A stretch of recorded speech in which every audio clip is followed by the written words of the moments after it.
Hello mga ka-showbiz! Miss Universe 2023 is a cooking show.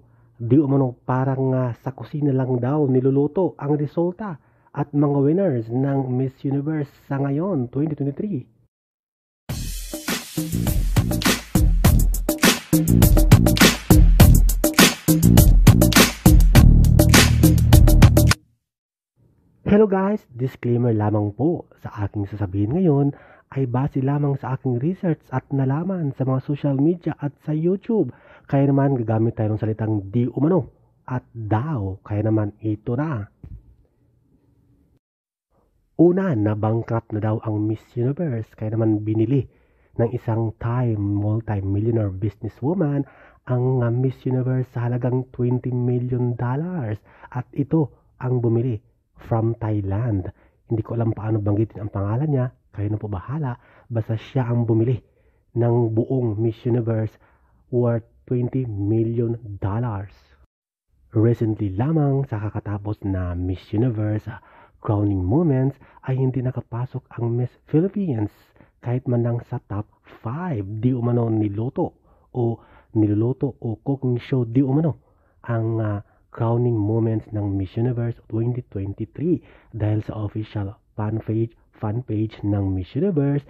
Una, nag-upload ang isang uploader ng kasama si Michelle D sa top 5. Subalit ito ay dinilit ang first picture at doon ang next picture na pinost at in-upload ay wala na si Michelle D. Tinanggal ng uploader at ayun nga sa official fan page ng Miss Universe. Huling-huli daw ng mga netizens. Una, sa unang upload kasama sa top 5 sa picture si Michelle D. Subalit binura at pag-upload ulit ay wala na si Michelle D. Pinalitan ng Miss Thailand. So, komento at reaksyon ng mga fans ng Miss Universe, mga Filipino at ibang lahi, cooking show di umano ang Miss Universe. Totoo ba o hindi? Please comment down below.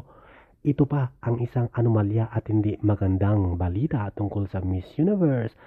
Saan ba kayo nakakita na babae, nanay, may anak, sumali ng Miss Universe, pinasali sa Miss Universe ang nanay? Of course, may anak na.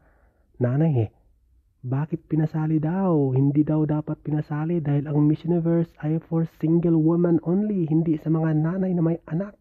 Kaya yan ang binatikos ng mga netizens. Kaya magkomento na kung totoo ito. Di umano may nanay na pinasali sa Miss Universe sa 2023, nakakatapos lamang. Hito pa ang anomalya at hindi kaaya-ayang balita. May transgender daw na pinasali sa Miss Universe 2023. Transgender, ibig sabihin nun, hindi siya pure, hindi siya legit na babae, isa siyang artificial na babae. Bakit pinasali sa Miss Universe? Dahil ang Miss Universe ay doon lamang para lamang sa totoong babae na pinanganak na may babaeng babae, hindi bakla, hindi lalaki. Dapat pure at pure-blooded na babae ang sumasali sa Miss Universe. Pero bakit may transgender? Bakit pinasali sa Miss Universe 2023? Kaya naman nag-resign. O ito ba ang dahilan kung bakit nag-resign ang presidente ng Miss Universe na si Paula Shogart? Dahil marami ng anomalya at kabati-batikos na nangyayari ngayon sa Miss Universe. Dahil ito pa, pasok di umano ha, sabi ni Paula Shogart, dapat sa top 5 itong si Michelle D ng Miss Philippines, or top 3 dapat pasok ang Miss Philippines dahil deserve niya sa top 3 dahil matalino at nasa kanya ang ugali at katangian ng Miss Universe o ang pagiging Miss Universe, hindi ang Miss Thailand.